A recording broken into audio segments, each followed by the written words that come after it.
కేంద్ర రాష్ట్ర ప్రభుత్వాలు ప్రవేశపెట్టిన గిరిజన వికాసం కార్యక్రమాన్ని సద్వినియోగం చేసుకోవాలని పొంగనూరు నియోజకవర్గం టీడీపీ ఇన్ఛార్జ్ చెల్ల రామచంద్రారెడ్డి అన్నారు.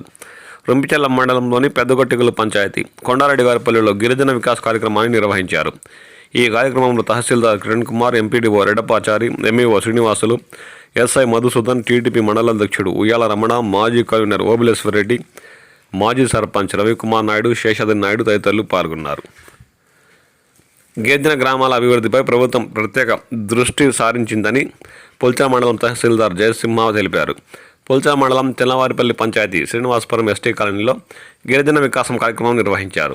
గిరిజనులకు అవసరమైన కొత్త రేషన్ కార్డులు, నివాస ధృవీకరణ పత్రాలు తదితర అంశాలపై చర్చించారు. గిరిజనులు ఎదుర్కొంటున్న శ్మశాన వాటిక సమస్యను తీసుకురావడంతో స్థానికంగా ఉన్న భూమిని శ్మశాన వాటికి గుర్తించారు. అనంతరం గిరిజనులకు కుల ధృవీకరణ పత్రాలు అందజేశారు. ముందుగా గ్రామంలో ఉచిత వైద్య శిబిరం భాగంగా 68 మంది గిరిజనులను డాక్టర్ ప్రవీణ్ కుమార్ వైద్య పరీక్షలు నిర్వహించారు. ఈ కార్యక్రమంలో deputy MPDO Satyam Reddy, ICDS supervisor Vijayalakshmi, MPHEO Krishnaiah, health supervisor Sharada, సిబ్బంది, స్థానిక తెలుగుదేశం పార్టీ నాయకులు తదితరులు పాల్గొన్నారు. 35 కేజీలు బియ్యం ఏం చేస్తావు నువ్వు? 35 కేజీలు ఏడదంటావు కానీ బిడ్డలున్నా కూడా మీరు రోజు కేజీ తినేస్తారా? చూడు ఏం స్టేజ్ చూడు పెట్టావా? పెట్టేది